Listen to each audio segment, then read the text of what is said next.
On vous a toujours décrit comme un homme qui voyait le jeu par anticipation, on va dire. Vous avez toujours bien anticipé les choses, comme je le disais en introduction. Vous avez appris très tôt à lire les trajectoires.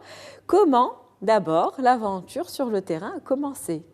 Mais comme tous les jeunes, je crois que j'ai commencé à courir, ou j'ai appris à marcher en suivant un ballon et que je ne me suis plus jamais arrêté. Très tôt donc. Très, très tôt.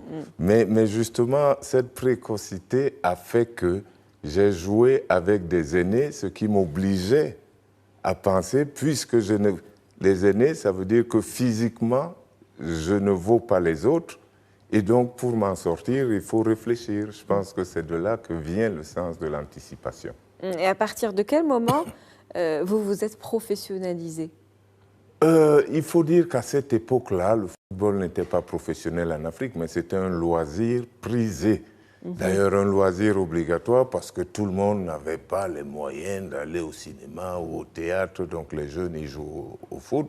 Mais quand on est jeune, normalement, le métier, c'est élève. Donc, simplement, j'ai eu la chance de pouvoir comprendre que, grâce à mon père d'ailleurs, qui était enseignant, qu'il faut bien faire tout ce qu'on fait. Donc, j'ai su que pour jouer au foot, on n'était pas condamné à se priver de son cerveau. Voilà comment le foot m'a apporté à l'école et comment l'école a apporté à mon football.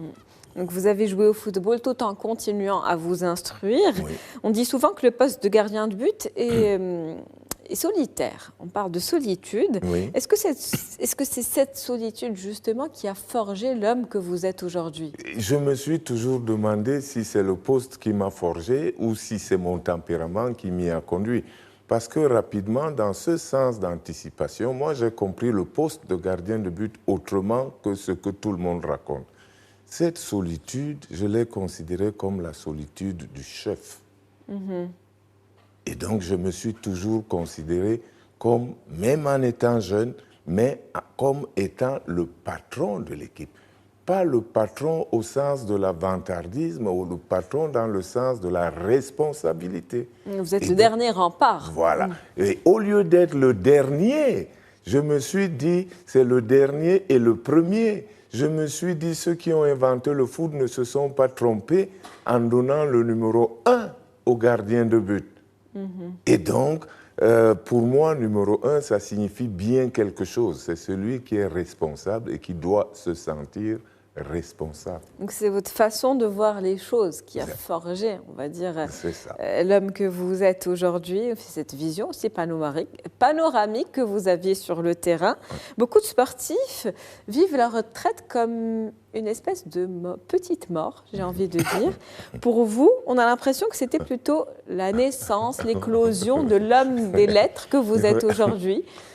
Expliquez-nous cette transition, justement. En fait, précisément, j'ai vite compris que le football, c'était la vie. Que le football, en réalité, le ballon n'est pas important, sauf quand on en sort.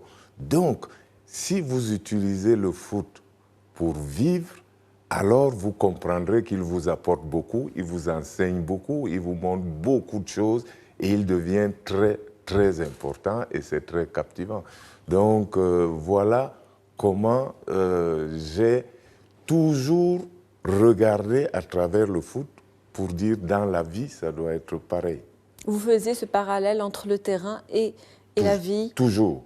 Toujours. Premièrement, grâce au foot, en réalité, dès qu'on en sort, on découvre quoi? Que vous allez apprendre à respecter les règles, que vous allez apprendre à vous respecter, que vous allez apprendre à respecter les autres, que vous allez apprendre à avoir un objectif au-dessus, que le groupe doit être au-dessus, mais que le groupe n'est pas au-dessus en écrasant l'individu, que l'individu est toujours gagnant en investissant dans le groupe. Donc, lorsque votre groupe réussit, vous recevrez toujours plus que si vous étiez seul à être bon dans un groupe qui a perdu. Vous ne pouvez pas être le meilleur joueur alors que votre groupe a perdu. Vous ne pouvez pas rire alors que votre groupe a perdu. Donc vous avez intérêt à tout donner à votre groupe pour vous élever vous-même. En élevant le groupe, vous élevez vous-même. Mais pour élever le groupe, il faut penser à être à la hauteur. Donc, c'est terrible comme le foot m'a montré ce qu'on doit faire dans la vie.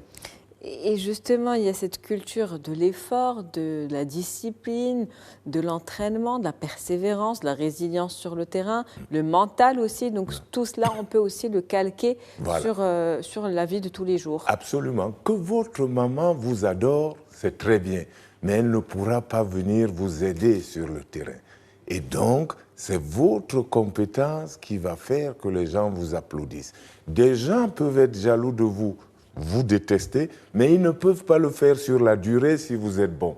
Ils seront bien obligés de rendre les armes. Donc, ça vous forme, ça vous montre qu'il ne faut pas penser que le ciel, comme on dit, que c'est chez les autres. C'est chez vous. La réussite, c'est vous. Il faut commencer par soi. Voilà. Absolument.